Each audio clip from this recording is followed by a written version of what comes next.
आणि आपण येऊन पोचतो रेझांगला वॉर मेमोरियलला. तर मेजर शेतान सिंगे यांच्या नेतृत्वाखाली ही रेझांगलाची लढाई झाली होती.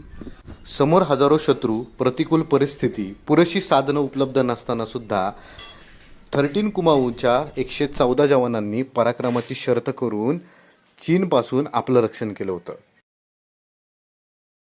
हे मेजर शेतन सिंग परमवीर चक्र ज्यांना मिळालं त्यांनी ही सगळी लढाई म्हणजे हे नेतृत्व केलं होतं. ह्या त्या लढाईच्या वेळी सापडलेल्या सगळ्या गोष्टी आणि लढाईच्या वेळी त्यांचे अवशेष गोळा करताना त्यांना अग्नी देतानाचं सगळं दिलं याच्यात. ऑपरेशन स्नो लेपर्ड 2020चं दाखवलं याच्यात.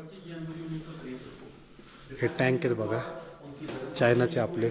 आपण आता इथंच उभे आहोत. स्वतःच्या आनंदासाठी उचललेली सह्याद्रीतली ओझी कुठं आणि देशासाठी उचललेलं हे ओझं कुठं.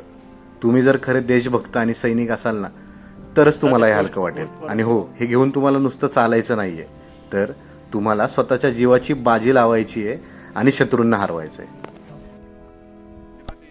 एवढ्या वजनाला घेऊन ते पण इथल्या तापमानात जे आपल्याला सूट होत नाहीये, ह्या रेझांगलाच्या इथं लढणं जोक नाहीये. हे गुरांग हिल आहे. हा मागचा अख्खा जो आहे तो पँगॉंगचा जो डोंगर आहे तो मागं पँगॉंग, याच्या मागं दुसरा अजून एक तलाव. हा सगळ्या चीनचा ताब्यात आहे आणि एवढं सगळं बलिदान करणं चेष्टा नाही, चेष्टा नाही.